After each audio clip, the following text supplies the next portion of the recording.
Mnikubalie. Unajua mimi ni mtu wa kuongea ukweli. Na ukweli ni kitu mzuri. Si ni kweli? Mimi nimekuja hapa kuanzia saa 4. Nimetulia hapa. Watu wameitwa hapa, sijui MCS, wameitwa sijui wenye wanataka governor, wenye wanaitwa wenye wanataka senator. Women rep kwanza walikuwa wengi. Wa mjumbe walikuwa wengi. Sasa mimi nimeulizwa nimekaa deputy governor amesimama hapa, ameitana amesema mwenye anasimamia mjumbe wa area asimame.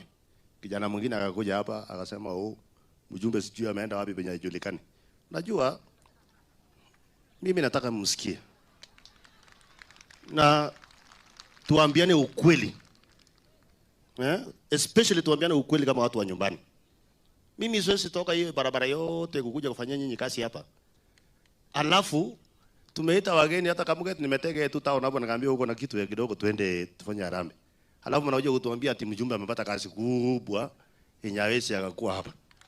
Alafu kwanza nimesikia tena ati sijui alikuwa amepanga vijana kidogo hapo sijui ati wafanye nini. Hiyo ujinga ya samani tuwache bwana. Vijana wetu wapangwe na empowerment. Vijana wetu wapangwe na kazi yenye inawasaidia. Vijana wetu wapewe kama ni vijana 30 wapewe 30,000 waende wanunue mboga wafanye kazi nyingine. Maneno ya kununua vijana. Niko na wajinga wengine nina deal naye wasingisho. Na nitawanyorosha nimewaambia. Nilikuwa nimenyamaza sana kwa muda. Hiyo upuzi lazima ikome. Timu ya kufanya kazi ni hii timu.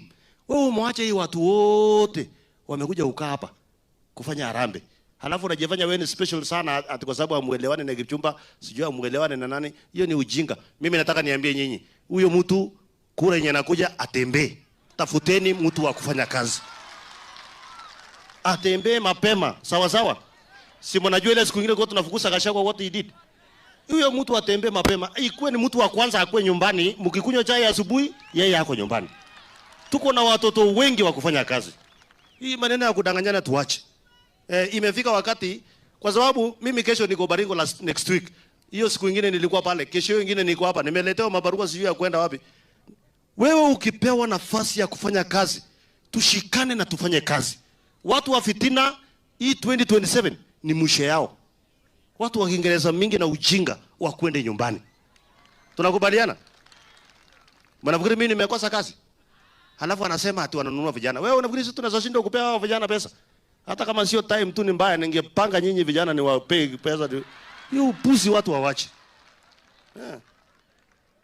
Hiyo upuzi watu wawache. Na tuache kudanganyana.